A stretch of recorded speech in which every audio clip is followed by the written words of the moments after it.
Welcome to That Healing Feeling podcast. My name is Faith Ashenden, and I'm a patient empowerment coach and biohacking expert who is obsessed with helping you holistically heal and optimize your health, no matter where you are in your healing journey.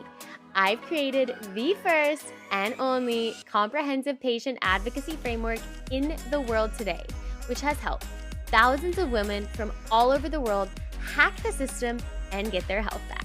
If you are looking to understand why you have certain symptoms, where to get the answers that will get you feeling 100%, or you're wanting to massively up-level your health so that you can have the most fulfilling life possible, then you are in the right place. My goal on this podcast is to give you the tools you need to start getting answers and results today by transforming the way you approach the healthcare system, adding to your healthcare toolkit, and challenging previous thought patterns that might be holding you back. Think of this podcast as your weekly health coaching and mindset development as I bring you interviews from world-renowned practitioners, testimonies from entrepreneurs that have holistically overcome great health challenges of their own, and share everything I know about how I healed naturally and have stayed feeling 150%. Thank you so much for pushing play today. Let's dive right in. Okay, so I'm recording this intro right after my conversation with Daniel Deborn from DefenderShield because I'm just really excited. There's so much information here that I didn't know. And, I've been researching EMF protection, especially since I got pregnant. And there's so many actionable tools that he shared in this podcast that I'm implementing tonight. But this is also so timely for me in particular because next week we're leaving for the UK to hopefully purchase our home. And then by the time this episode is released, we'll know how that went down. But there are lots of changes that I want to implement in our new home that I now feel so empowered to do. And I am so excited to hear how you feel after listening to this episode. I hope that you feel equally empowered to cultivate an environment for healing, to protect yourself and to protect your family and to protect your children. There's so many correlations that I didn't know about between technology and the gut microbiome, inflammation, etc. So this is just really exciting for me. I really get energy when I learn one simple thing that I can do to create a healthier space for the people that I love, and you are one of those people, so I'm so excited. So before we dive in, I'm just going to give a little bit of context as to who Daniel is so that you understand where he's coming from. By the way, he's absolutely brilliant, so here we go. Daniel T. DeBaun is one of the co-founders and the CEO of DefenderShield. He's an internationally recognized and influential expert in shielding electronic emissions and electromagnetic radiation, EMF protection, with a particular focus on the effect of exposure from mobile devices such as laptops, tablets, and cell phones. Daniel's concern regarding the health impact of electronic radiation emissions grew from over 30 years of engineering experience in the telecommunications industry, where he held a variety of leadership and executive positions at Bell Labs, AT&T, SAIC, and Telcordia. Daniel is the inventor of DefenderShield, the most effective EMF radiation protection technology for mobile devices ever developed. In addition to his work with DefenderShield, Daniel is a highly regarded author, industry consultant, writer, and speaker, as well as frequent guest national radio and television programs discussing EMF health issues. Daniel is co-author of the best-selling book, Radiation Nation, The Fallout of Modern Technology, The Complete Guide to EMF Radiation Safety and Protection. All right, here we go, guys. Enjoy. All right, I am here with Daniel DeBorn from DefenderShield, and I'm so excited about this podcast because one of the most frequently asked questions that I received is about EMF protecting products because I was recently pregnant. And I did a whole campaign around a non-toxic pregnancy and non-toxic nursery. And then, of course, now just like non-toxic living and protecting my family. We, of course, are moving to the UK and we have the opportunity to really create and cultivate a very safe home, if you will, from the ground up. And so there are so many ways that we can take it, especially with this new opportunity of raising a family and having a new house and all of that. And I want to be able to answer these questions from a more informed position. So I'm so excited to have Daniel here. Thank you so much for being here. Faye, thanks so much for inviting me. I'm sort of excited about talking to your your listening audience about this subject because there's so much misunderstood information that's around and it's really confusing. And so maybe we can spend the time trying to help people understand this stuff in a more basic way so they can make choices in their own lives and how they can take actions to heal themselves without having any external influences telling them something that doesn't work. Yeah, I agree with that. I feel like there's a lot of noise about what problems are, but not a lot of people are offering sort of simple solutions so people can actually do something with that information. And so that's what I love about a platform like this, where you can offer that in, a conversation, because it doesn't do any good to just basically instill a lot of fear and then not give any answers. So this is great. Yeah, that's right. Yeah, you've popped up a lot, your company, in my circles, and I'm connected with a lot of entrepreneurs here in the wellness community, a lot of practitioners here in Austin who focus on integrative functional medicine. You guys seem to be like the best in your space, so I'd love to start with how you even got here. Like, why did you start Defender Shield? What were you doing before? What was the inspiration? Faith, it turns out I was in the Bell system. I started off in Bell Laboratories, and my job was to define technology and then when it was built, test technology to make sure that it does what the network needs to do. So I had many years of fairly technical space in telecommunications. And about 15 years ago or so, I had retired from the Bell system doing that role. And my sons, who are adult men, had their laptops in their laps. And it turns out that it was for hours at a time. My wife, who was a social worker, came in and said, having those laptops on your lap can't be very good for you. And in fact, I think it may be even dangerous. And I want grandchildren, so get them off your lap. And it was funny. My reaction was there can't be enough power from a Wi-Fi signal. There can't be enough electronics interfering with the human body, even though the body is a very low level electronics infrastructure. I didn't believe there was that interference. So my son and I actually started looking around and saying, well, is there a real problem or not? And ironically, what I found out was there was. It turned out even 15 years ago, we knew that after about 4 hours, 25% of the male sperm becomes immobile. We know that after very heavy exposure from a Wi-Fi with a female, that there was a 2% tumor growth, most of it non-cancerous, but some cancerous. And here I was in the telecommunications industry all those years, and I had absolutely no clue that the technology that was being deployed had could have a potential impact of the way the human body works. And so, because I started as a mechanical engineer, I built my son's shielding devices. We tried to find something that worked in the marketplace. There was literally nothing there.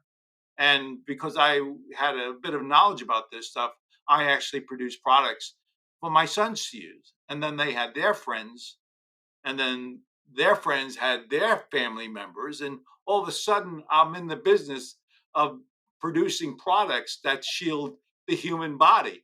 I never intended to go out after that kind of business, but in fact, I sort of stumbled into it because my wife had to open her mouth.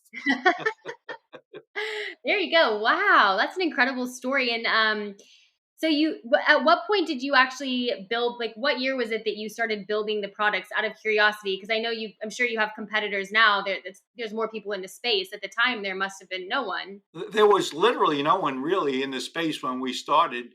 And it was about 10 years ago that we started producing these products. And that's actually the time where we started working with people. But believe it or not, when we first started, Defender Pad was the name of our company because we built something for a device for the pad.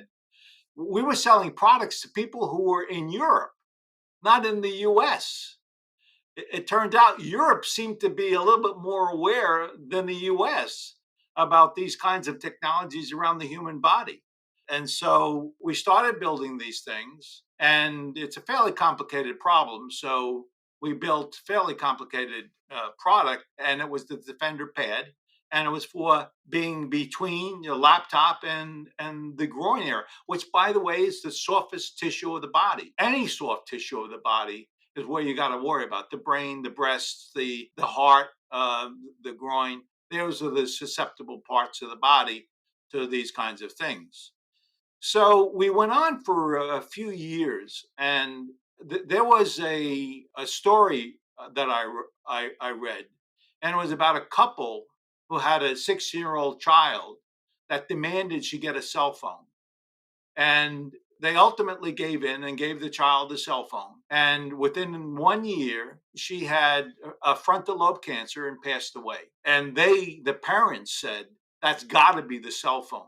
That's the only thing my daughter was using that changed in her environment.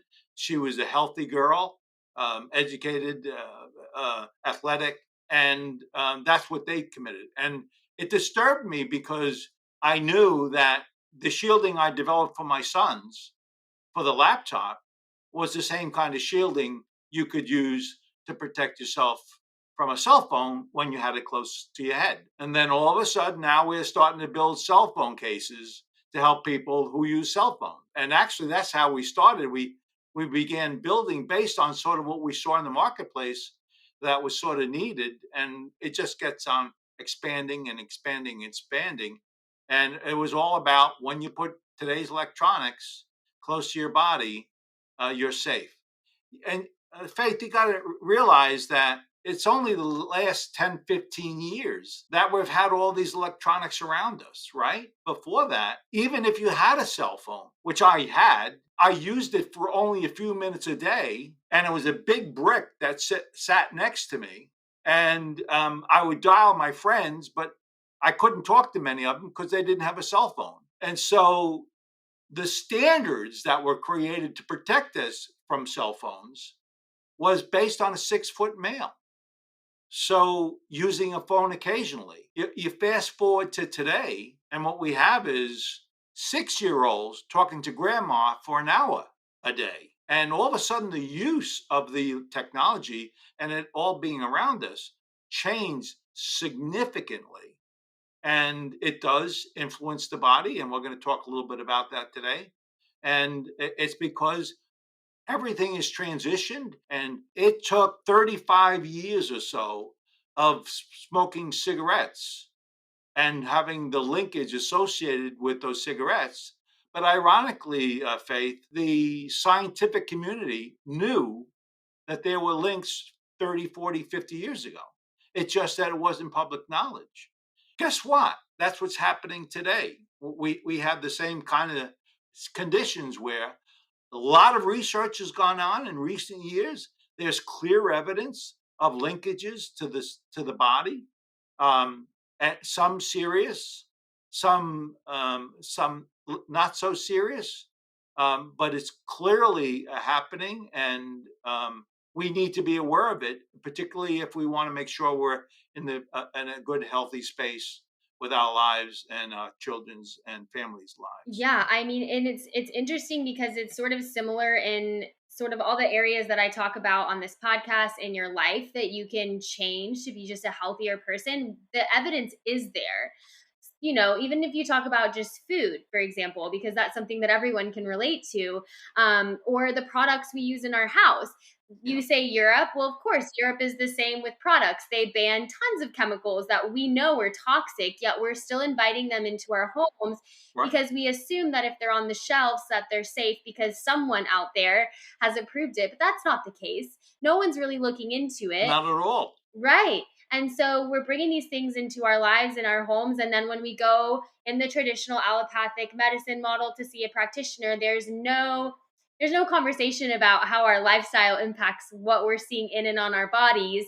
So how would we ever know, that like these things are actually affecting us? And it is really sad to know that the science is there. And luckily, though, it's available if you want to look for it. And also, Europe is a great place to look for because they often are ahead of us in so many ways.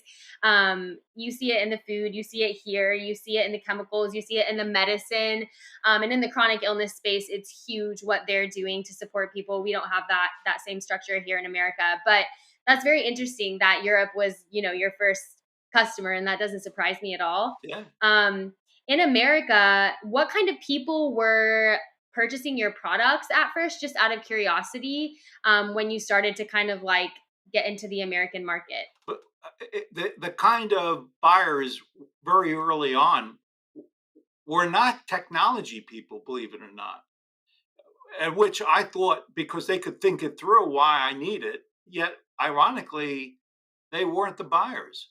The buyers were the health conscious people. The buyers were the ones who were concerned about what they ate.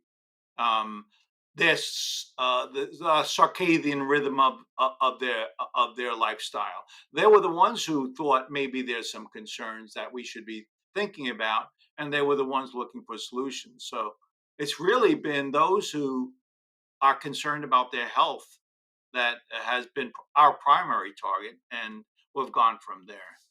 It's sort of interesting that that there is this model where the science knows but we don't, and so in the case of cell phones or laptops or tablets, we know for sure from science and research that there are clear linkages to the body's response, and it can be negative, slightly negative, or seriously negative.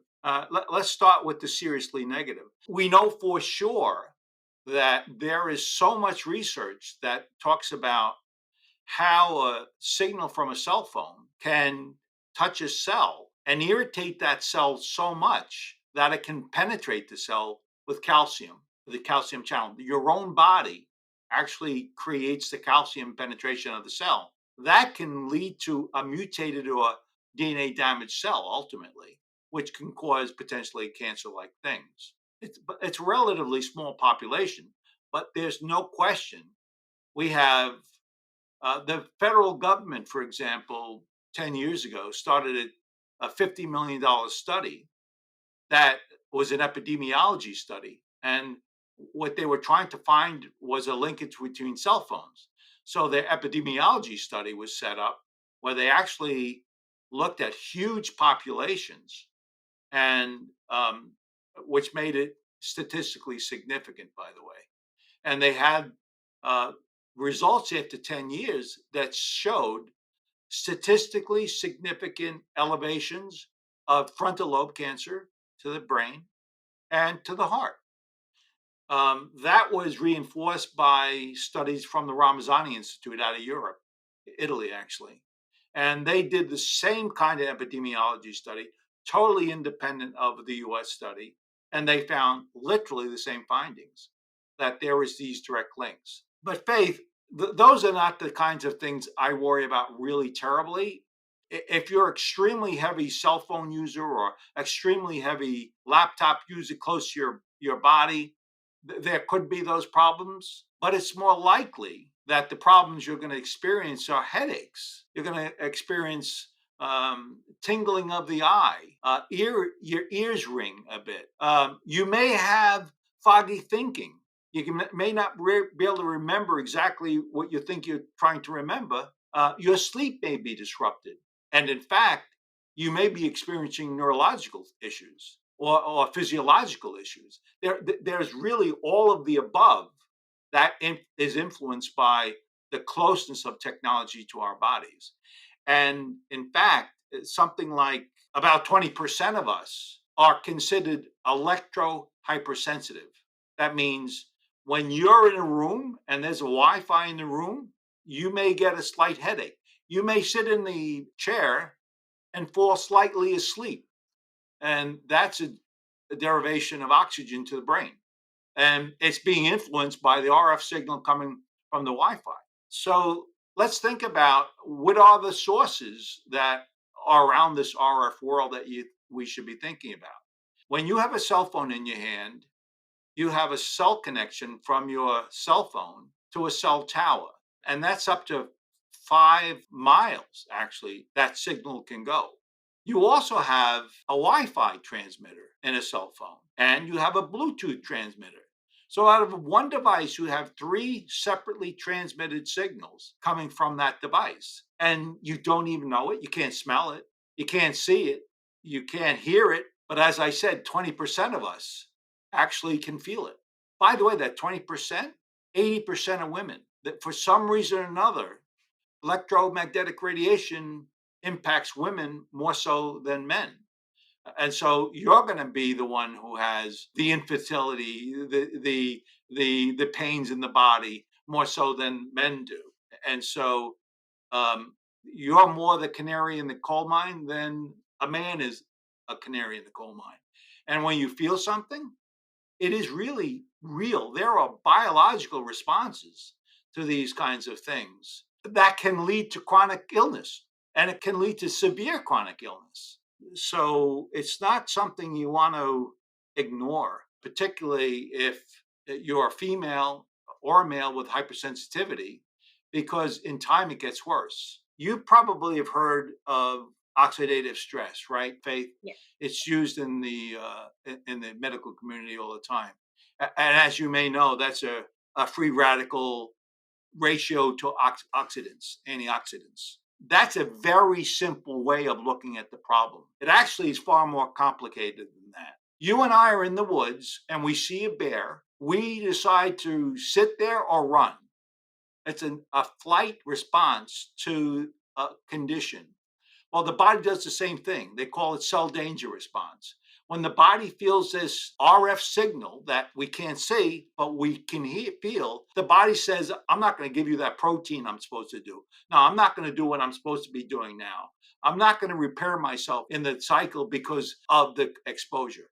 And in fact, when you use a cell phone to your head, your immune system is suppressed. Literally, when you have all this around you, there's a slight suppression of your immune system from these kinds of devices. And if there are lots of devices in a room, then it's more likely true that your suppression of your immune is higher than if you're not. In other words, you're going to get a cold easier because your immune system was suppressed. And we also know, for example, that the blood-brain barrier of the head that is suppressed. That's trying to protect the signal from going into your brain.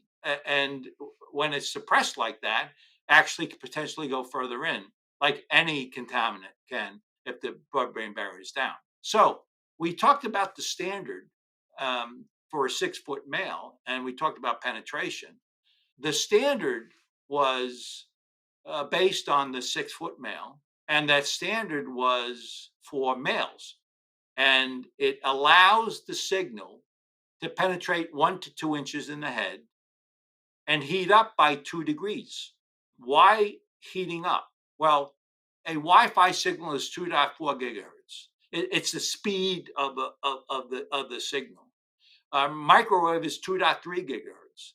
It's a microwave signal. A Wi-Fi signal from your cell phone is exactly like a microwave signal. When you take a piece of meat and you put it inside your oven, microwave oven, it heats up the water between the cells, oscillates the cells, heats your meat, and it cooks the meat. So when I talk about a cell phone transmitting into your head and allowing to 2 degrees, it's because the water between the cells are oscillating and heating up. Yeah. Now, think about this. 6-foot male represents 3% of the population. If a woman uses a cell phone, a small man uses a cell phone, a child uses a cell phone, a teenager uses, the penetration is different based on the resistance that the body gives those signals. So with a 6-year-old child, it goes in 1 or 2 inches to a male, it goes completely through a 6-year-old child. And it's heating up the cells of that child. And For me, I haven't had cell phones much in my life, last 15 years, but a 6-year-old child has it their entire life. Very different exposures. Yeah, I mean, it's like an experiment. There's so much right now, Yeah, there's so much of what's happening that is just an experiment on us, and especially even the generation below me, my child, that generation especially. But people don't realize that. Like, we don't know what's going to happen, but we do have the science to show what could happen. And which is why this right. conversation is so important. But like, there were so many points that came up for me from what you said. But what I thought was really interesting is that, because one of the big things that I talk about with my students is that, in order to actually heal, we have to get in a sympathetic, we have to get out of a sympathetic dominant state, get into a rest and digest state in order for our body to be able to heal. And so when you mentioned that, we're basically sympathetic dominant when we're around technology, we're in the fight or flight state. I mean, anyone with a chronic condition can't heal when they are in that state. You cannot heal. So not only are you immune compromised, but Yeah, you're not able to heal. And so a lot of what I talk about in my programs is like, hey, I know you're spending all this time and money on special doctors and all these supplements and all these things that I believe are truly secondary to even being in a position to be able to heal. And so to me, this is so important because it's like, is this an area that you're even looking at? Like, have we considered? Because if maybe this is keeping you in that sympathetic dominant state, as well as suppressing your immune system, it could be that your protocols are ineffective because you're just not even in a place where you can use those protocols. And I didn't know that about using your phone and computer. yeah. Well, here's some other things you may want to know. When you have an RF signal, that RF signal can touch the gut, Mm. and the biome of your gut may become disrupted to some extent. And in fact, in severe electromagnetic hypersensitivity, there are certain viruses that propagate more at accelerated rates because of those exposures being so close. And we talked about immune before. Well, disrupting your gut disrupts immune. So it's important to recognize that you should be aware of the environment, because if it's really close, it could be potentially a problem. If it's really far away, it's not a problem at all. So controlling your environment does play a role when you have these technology, particularly around the gut. It's also true that I'm gonna depart a little bit and talk about sleep, because it was something you were talking about a minute ago that triggered my thought about that. You were talking about you don't recover. So let's talk a little bit about our sleeping patterns being disrupted. There are several ways RF in our sleeping room can bother us. Here's the first way. If you have a laptop or a tablet you're looking at, and you're looking at it all night and you're ready to go to sleep, what's going on? Well, it turns out that the monitors you're looking at have blue light. Blue light is called visible radio frequency signals. So it is an RF signal, but you can see it. And so when you're looking at a monitor, they have high intensity LED blue transmission. So when it goes into your eye says it's still daylight. So there's a cryptochrome switch in the back of the eye that says, oh, it's dark out. Let me turn the melatonin on so I can go to sleep. So if you do it and you stop and you expect to go to sleep, the melatonin is not in your system, but the pineal gland and everything else is supposed to be going on to get you in a sleep state. So it disrupts the starting pattern of your sleep. Well, if you have a disrupted circadian rhythm pattern, your mitochondrial repair only occurs at night. And so now you're disrupting that pattern because you had a monitor you looked at just before you went to sleep. So there's a cascading impact into the repairs of your body by simply using electronics. If you were to do it and stop 2 hours before you go to sleep, it's not a problem at all. So you really do want to think about, in this case, how you in the bedroom deal with the electronics around you. We just talked about technology emanating the blue light component from the monitor. Let's talk about the other stuff. When you have a cell phone, because you're a very important person, Faith, and you have to have your cell phone next to your bed at the nightstand, and you got to make sure when it rings you answer it, right? A lot of people are this way, right? Yeah. Well, the second way technology can bother you is those RF signals being close to your body disrupt the same pattern. It disrupts the same, just in a different way. And so I was on a podcast once, and there was this really, really bright lady that I was talking with. And I said, you really ought to treat your bedroom as a sanctuary. You do not want any electronics in a bedroom because it's screwing around with a lot of biological system functions. And particularly at night, it's very important they don't. That's when you're supposed to repair. And she was very, very nice to me. And she said, oh, thank you so much for sharing that information with me. She didn't believe a word I said, Faith. She didn't believe what I said, that the cell phone can influence the body, that the clock, the analog clock close to her head at night, can influence her sleep pattern. A couple weeks later, she calls me up and said, Dan, I got to tell you, my husband and I are sleeping all night. All we did was take our cell phones out of the bedroom and we put them in another room, and that influence that was occurring, which we did not realize, was gone, and we slept.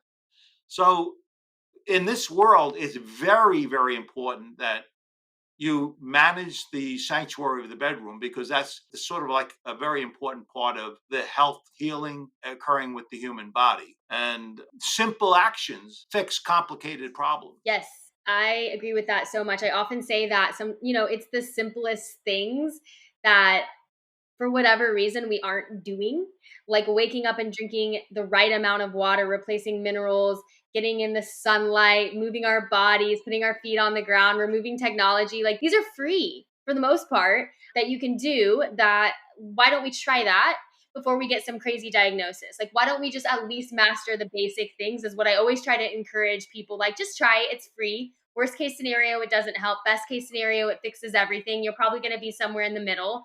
But I love that because this is super actionable. Like literally, you to take it out of your room. The question I would have for you though, because I'm already thinking of what I could do differently. I keep my cell phone in the bedroom charging. I have a baby monitor. What do I do about the baby monitor? I really don't like RF signals, ill children, and that's what they use. They use an RF signal to communicate, and it's just, if you're going to do it, take the baby monitor and put it completely on the other side of the room. One of the things you're going to hear me talk about is the time you use something and the distance you are from the Okay. technology. Simple things about time and distance really reduces exposure. So if you choose to have a monitor like that, put the monitor on the other side of the bedroom so it's not close to the child at all, and that's pretty safe. You mentioned grounding, by the way. Um, the body is a capacitor. A capacitor means I absorb what's around me. The electrical fields around me, I absorb to some extent. So I act as a capacitor. When you go out on the ground and you put your foot in the ground, you are short to ground.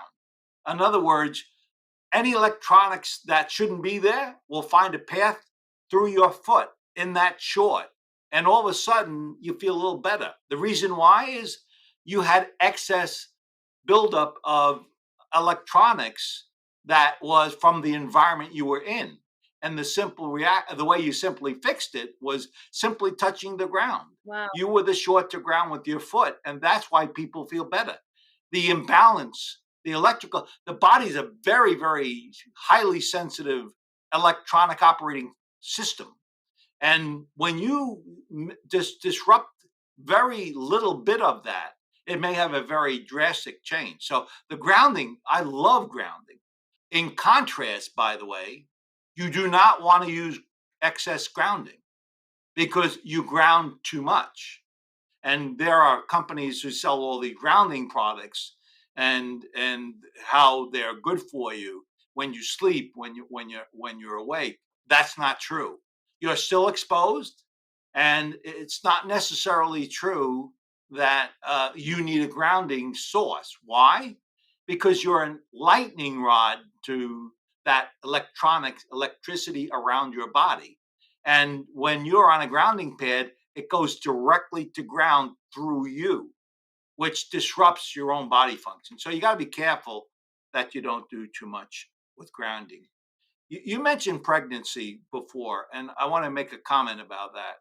There was a study in San Francisco, and this physician gave a bunch of women in their first trimester meters, RF meters, and they said, measure everywhere you go, and let's see what happens in the first trimester. What they found was those who were exposed to very heavy levels of RF were 3 times more likely to miscarriage in the first trimester as a result of those exposures.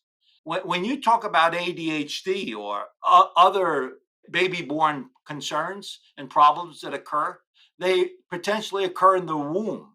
They consider that the starting point for a lot of these chronic diseases. And so when you have a cell phone, when you were 12 years old and you had a cell phone in your back pocket, that was potentially influencing the eggs in your womb. There are some research scientists that say that there could be damaged DNA as a result of that very close signal to that part of the body. 10 years later, 15 years later, you have a baby, and all of a sudden, the baby has problems. It could be the mutated cell that occurred because as a 12-year-old child, you wanted a cell phone. Now, if you had that same cell phone and kept it in your pocketbook, there would be literally no problem. But by putting it in your back pocket, it could be. The same goes for bras. All these women were putting their cell phones in their bras. And there was clear evidence through study that there was a direct link to where they put their cell phone and the breast cancers they received. So, doctor, when I have my cell phone in my bra, I get cancer. The doctor says, take it out of the bra. It's very simple stuff. You just have to be aware that there's potential of the soft tissue reacting to these levels of signals that could potentially bother the body. So we have some actionable tools for the bedroom. What are some other things? Because obviously, I'm thinking, and I'm sure other people are thinking, like, oh my god. Well, like for example, me, I am on my computer and I have my phone like thinking about it next to me because I'm on Instagram, TikTok, whatever, and so we're always on our phones. I try to keep my baby away, but he's still exposed. What can I do on Right. a day to day basis? Similar to like the tips about the bedroom, and what can other people be doing when a lot of our jobs, especially now with the pandemic, are sitting in front of a screen surrounded by more screens in our home. Believe it or not, there are a lot of things you can do that are very simple things that can eliminate all the potential dangers of the technology around you. So let's start. It's time, distance, and shielding. Time. If you're on a cell phone for 5 minutes, you'll never have a problem ever related to the cell phone you use in that 5 minutes every day. If you use it an hour to 2 hours a day, in 10 years, you are 3 times more likely to get frontal lobe cancer. In other words, simply making sure you use it lightly helps to ensure there's no cell phone response to those exposures. So, if you're going to use technology and you're concerned about it, by keeping it shorter is better for you than keeping it longer. The second thing is you can really eliminate technology problems by turning them off. Like I have a cell phone. I'm never going to get rid of my cell phone, but I never used it close to my body until I had technology to shield it. But my point is, when I talked about technology before about a cell phone, I talked about Bluetooth, Wi-Fi, and this cellular connection. I don't use all three. I use the cell phone. So I take three transmitters and make it one. So, as a general rule, you want to think about it as bees in the room. One bee can sting you, and you're probably going to be okay unless you're allergic. 1,000 bees won't. They're very, very dangerous. So by turning off what you're not using, improves the environment you're in. So the less transmitters you have in a room, the better off you are.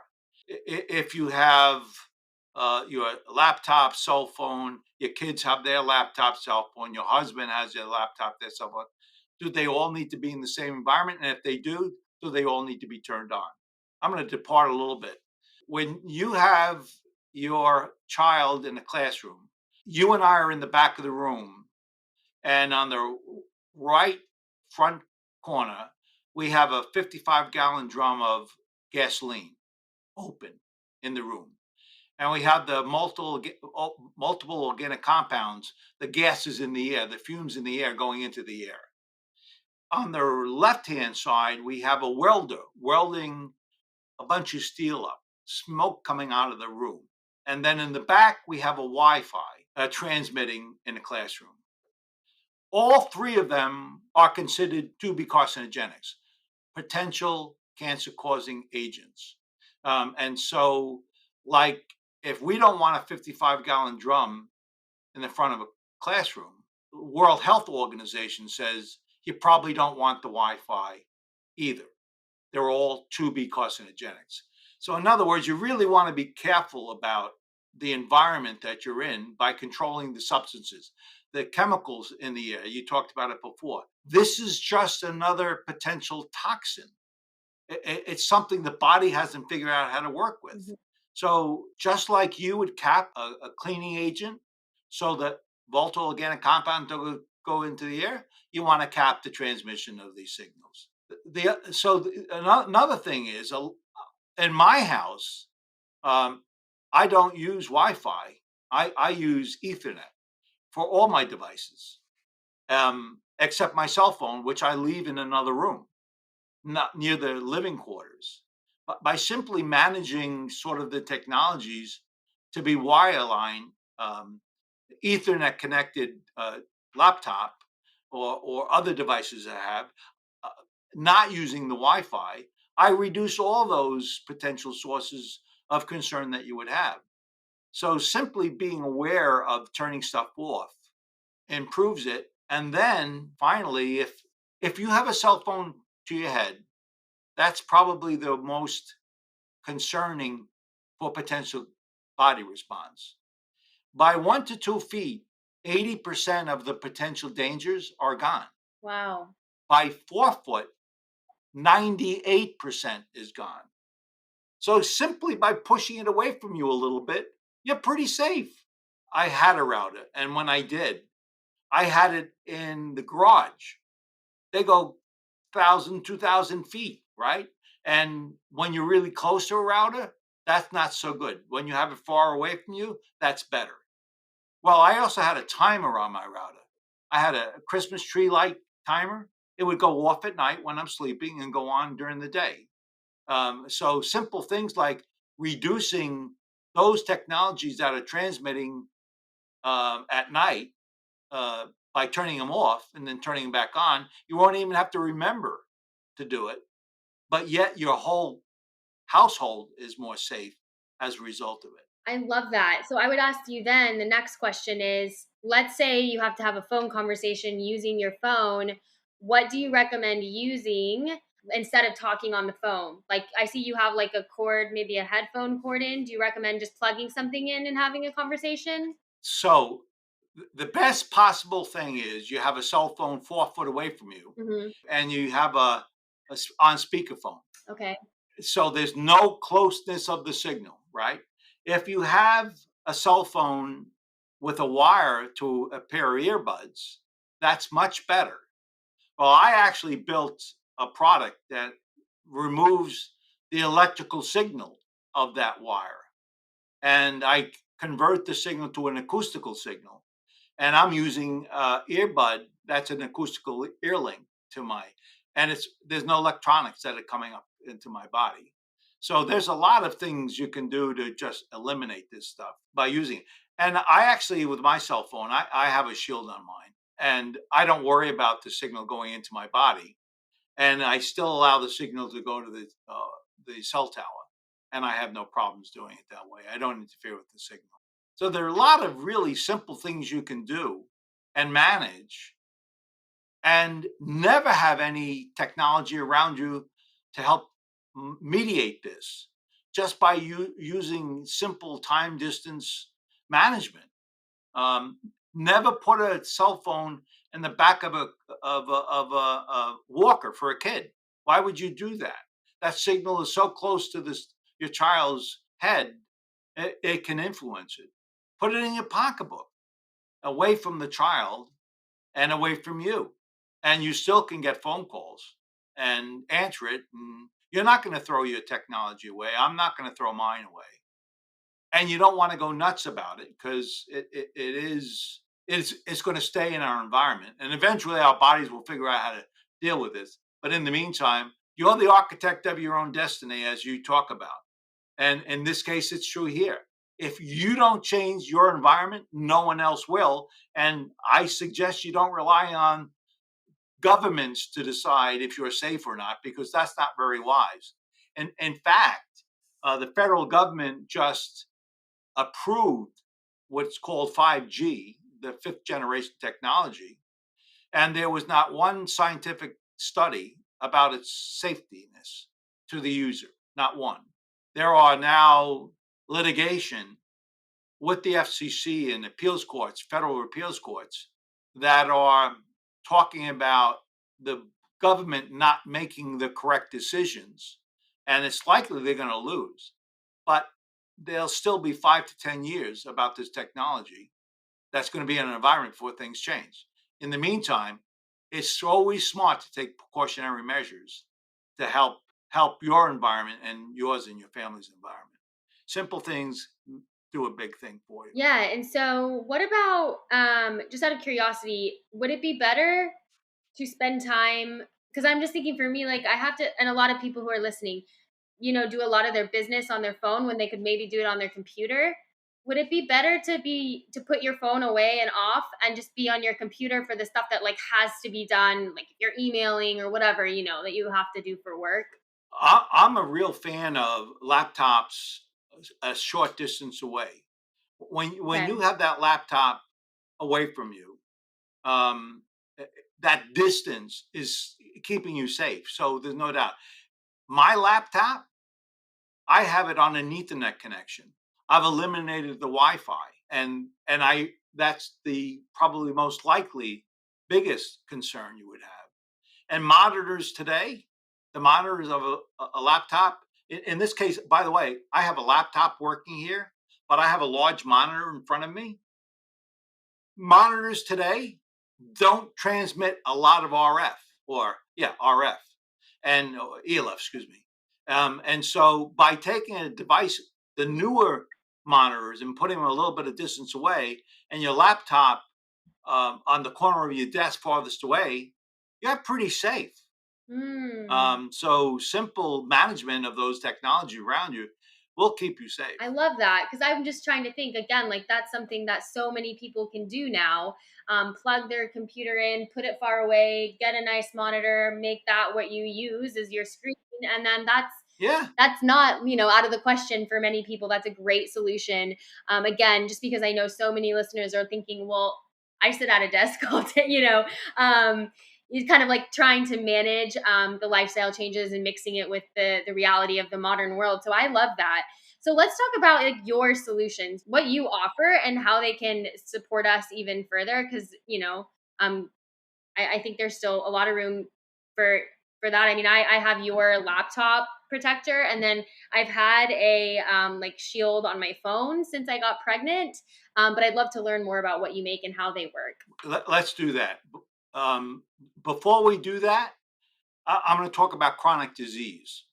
Um, when we talk about electric hypersensitive people, um, in an extreme way, um, you can be walking and have a brain pattern of sleep. You can be sleeping and have a brain pattern of walking. In other words, there's enough energy that's being generated, and particularly for those who are sensitive, it actually disrupts this normal biology functions of the brain, And that breakdown of that starts creating other problems with the body because now all of a sudden it doesn't know how it should be reacting. So, how far can this get? Well, I've known of some people who are really exposed heavily in the jobs they worked that got sicker and sicker and sicker because they didn't pay attention to the environment they were in, to the point that in one case, I remember there was a wheelchaired man that was brought into a clinic. He couldn't walk anymore. So, how bad can it get? For him, it was pretty bad. He didn't see the markers that he should have, and as a result of not being aware of his lifestyle, his environmental, the cleanliness of his environment, the food he ate, the supplements he took, without being diligent about some of these kinds of things, there's a potential for this to become more chronic, and in fact is now happening in the market. And so you really do want to pay attention to sort of all of the things we spoke about because disease can make it worse in time, and it's harder to turn it around once that occurs. And so and there are ways of doing that, but you need to be aware for that reason. Now, you asked me a question about the stuff we do. We have a website that we have up, and we actually have defendershield.com, and we actually have an area where we just educate.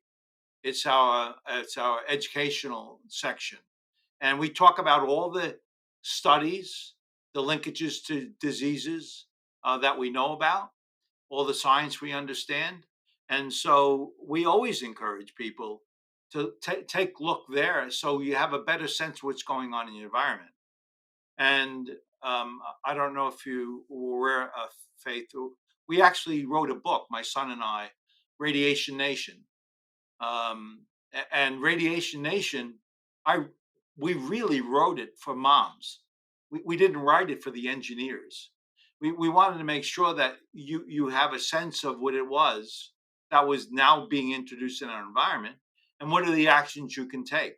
So one of the things we sell on our website, as well as on Amazon, is Radiation Nation. You don't need to buy anything from us beyond that if you understand your environment.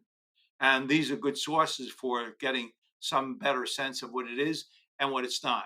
One of the things for sure, you and I are not going to go to the moon because there's electromagnetic radiation in our environment. We're going to probably stay here for a very long time. And while we're here, we got to figure out what to do with that environment because we're going to have to live in it a long time. We're not going to escape. So you really should pay attention to the environment and and the impacts it has on you and your family. Then we have a whole class of products like a pregnancy band. We were worried about women being exposed, and we actually protect the womb with a band. We also have blankets that we created. It started with a baby blanket, essentially. We wanted to make sure the kids were uh, safe, as well as now we have full sets of blankets. We have all sorts of different products for cell phones, for tablets, for laptops, earbuds, overhead earphones, all of it eliminating the electronics that are around us. So we try to have a portfolio of products that actually minimizes the exposures you have while using the technology around you. That's so cool. I didn't know you had blankets. I saw the thing that goes over the belly, which I did not have during my pregnancy, but I love that. Um, how much does it protect you? Like if you were to use one of your products, I don't know, I know there's like a lot of them, but just as an example, maybe on your cell phone or your laptop, like how much are you protecting yourself? So I used to run technical laboratories, and I used to run these laboratories that tested these kinds of things. But you can't trust me, Faith, because I'm a company that's trying to tell you something, right? And so we went to independent laboratories and we had our equipment tested. In general, it's always true. You should look, if you decide or think about buying something, that you look for scientific evidence that's independent from the manufacturer. That's the only real way you know what you're hearing is legitimate. Given that I said that, we're 98, 99% on the shielding of these signals. And we have independent study that demonstrate that that efficacy. Wow. Well, that's incredible. I am like starting to build my portfolio, but I have lots of like light bulb moments of what I want to do in my next home, especially when we move. Just having, like I said, that clean slate to kind of create that environment. And again, you're always kind of fighting with children, especially, and my husband. He's like the tech, like he'll watch soccer. We have a huge TV, and then he has two iPads and a cell phone, a computer, and he's like, I'm like, oh my god, can you please close Yeah, so I'm gonna have him listen yeah, to this episode, and he's gonna yeah. text me when he hears his reference and be like, "Oh my god, Faith." But no, this is, I mean, this is just such powerful stuff. Is there anything that actually, here's a question. So someone listening to this who has a series of chronic symptoms and they're trying to use lifestyle changes to see if maybe that's the root cause of what's going on. Is there any way for them to test, and I don't know if there's an answer, to test if it's like, if it is technology that's having this impact, or is it truly trial and error, like just take the cell phone out, put the case on. Faith, it turns out that the medical community in general have not put their arms around what is the kind of conditions you should be looking for. I had a clinic. I was talking to the head of the clinic, and he was telling me about one of the people in his group that had dry eye, and I asked, like, what's the source of her dry eye? Do you have any idea? Oh, no, no, we just give her drops and she's fine. Well, one of the things we didn't talk about is blue light is known to create dry eye, premature degeneration. And so I sent him a filter, a glasses that had a blue component filter on it. Within 2 hours, her eyes were wet. It was the blue looking at the screen so much that was bothering him. And here's a clinician, the head of the clinic, and he didn't know it. So, by the way, he's probably the most proficient expert in this space now than any other clinics, in my opinion. He's really learned so much about the problems, and he looks for biomarkers. He now can find DNA damage in urine. Mm, He can find, looking at blood samples, the kinds of clotting of the red blood cells and stuff you look for. So there's a lot of things, but in general, pay attention to the headaches. Pay attention to um, the things that don't seem quite right. Then look for the router that's near you when it's occurring. Look at the monitor and where it is uh, when it's occurring. And all of a sudden, you begin seeing that there may be correlation. And simply by turning these things off, moving them away will help. And I truly encourage people to do that. And don't wait for a clinician to tell you to do it, because it's unlikely they'll know what it is. right. Yeah, and the same for all the other things we talk about on here. Like we said earlier, no one's gonna tell you stop using bleach and toilet bowl cleaner and pesticides.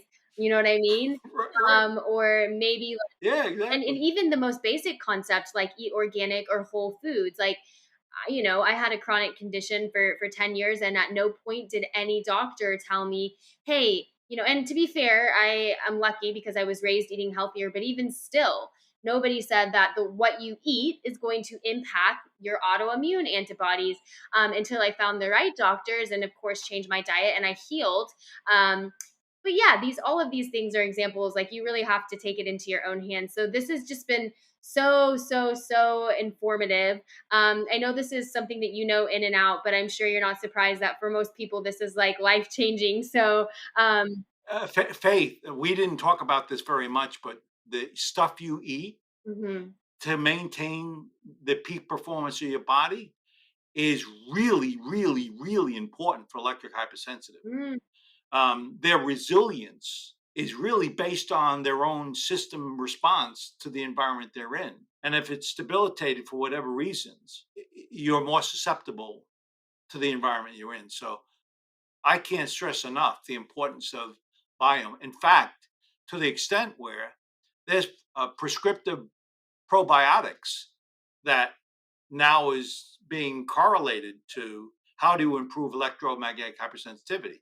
It's going to the source of the gut, looking for deficiencies that tend to leave the body exposed. And it's pretty effective once they started dialing that in now. DevC, I talked about a virus, bacteria.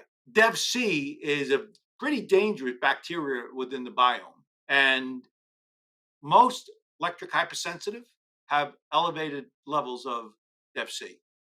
It can be lethal Wow. if not managed.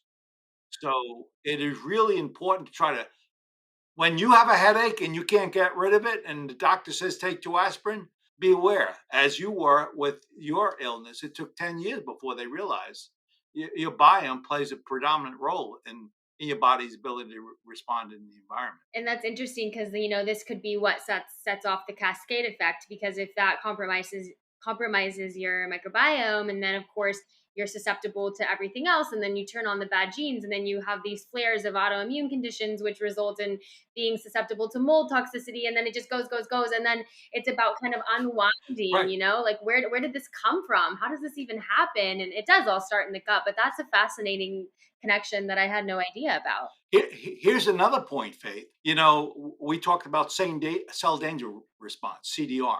When the cells are in that response state, the body's disrupted. When the body's disrupted, the minerals of the body are not dispelled, Mm. and they begin congesting in the center of the chest. That in and of itself creates more of a problem in body response, because now those are not being flushed.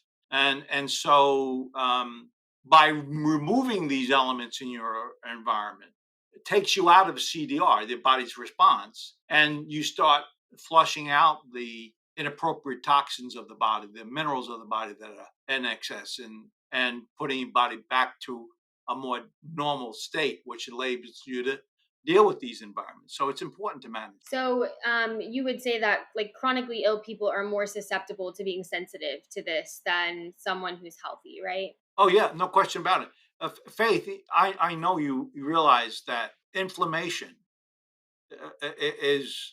is the source of so many of these chronic diseases, including Alzheimer's. And so by reducing the stress, and this is a stress to the body, people call it oxidative stress. I hate oxidative stress, but it is a stress to the body. By reducing it, you reduce inflammation of the body, and it's really has a benefit far beyond ringing of the ears. Right. It enables your body to be tolerant of many other potential serious conditions. Yeah. And that's the thing. It's like, our bodies want to heal. So when we're experiencing chronic symptoms, removing these things from our environment give our bodies the opportunity to start to heal naturally. You never know, not always the case, but like I always say, you never know. It is healing is possible. Yeah, So you don't. we have to create the right environment for our bodies to be able to do what they do best, which is heal. So that's fascinating. I'm actually doing a gut test every year to see, if I have any new parasites or fungus or anything. So I have a kit to do, and I'm going to ask my doctor if she knows about the bacteria that you were talking about. Oh, she'll know. Yeah, It is a pretty serious, but most physicians are not aware. of the Uh, correlation. Look, bugs, there are 10 times more bugs in your gut than cells of your body. It's an important part of the Right. body. And we know for sure RF signals disrupt the biome of the body. And most of us, maybe it's okay, but some of us, it's not. We know it accelerates bacterium, it increases its propagation, and hopefully it stays within the range. If not, that becomes a problem. In this case, with the DevC, it seems to like DevC seems to like even more than others for electric hypersensitive. There are many other biomarkers you look for, by the way. That's just one of those biomarkers that seems to be a consistent pattern. Well, this has been so helpful. Is there anything that we didn't touch on? I mean, I'm sure there's lots of things, but just I guess for the purposes of this conversation, is there anything that we missed or that I haven't asked about that you feel like would be relevant to the listeners? No, I don't think so. I mean, you can go on forever for all these things, but the message I think we want to leave, Faith, is that you really should spend a little time understanding your environment. Mm. And like any toxin, you need to manage that toxin within that environment. And no one else is going to do it except you. And so you really are the owner of that environment and you need to take the actions to help.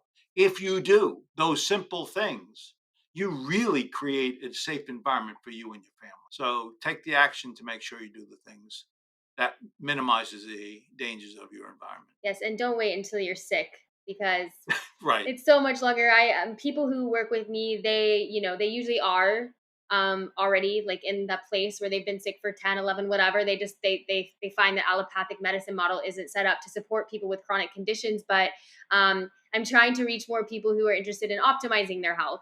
Let's like catch you before you even have to find a chronic chronic Yeah. symptom in your life, because it does in fact make a huge impact. So thank you so much for your time. Well, you're welcome, Faith. This is really powerful. You're just doing such amazing things, and I know that this is literally changing people's lives. And so I just appreciate that you gave us. I mean, this has been so much of your valuable time. So I really really appreciate Oh, it. it's okay. Well, I just love chatting with those who are trying to help people understand their environment. Right. I just have a small sliver of that environment. There are so many others changing things in our environment. And when I have a chance to talk about it, I like to do it. And my goal is not to sell products. I actually, by the way, I never talk about my products. I think it's more important for people to understand the health challenges we have and recognize you don't have to see it to know it's going to affect you and your family. So I Mm. appreciate you giving me the time to chat. Well, thank you so much. I want to thank you so much for pressing play today and listening to my podcast. It means the world to me that you're here. I love nothing more than getting this information out there so that I can help other people heal and have the most fulfilling lives possible. It would mean so much to my team and to me if you would take the time to rate, review, and subscribe to my podcast if you feel like it's bringing you value. Rating my podcast will help boost the exposure and allow me to continue to spend time getting this information out to you. Go ahead and take a screenshot before you post and send it to thathealingfeelingpodcast@gmail.com, and I will send you a free guided meditation video to get you into parasympathetic for healing. Thank you so much for your time today. To your health and healing always, Faith.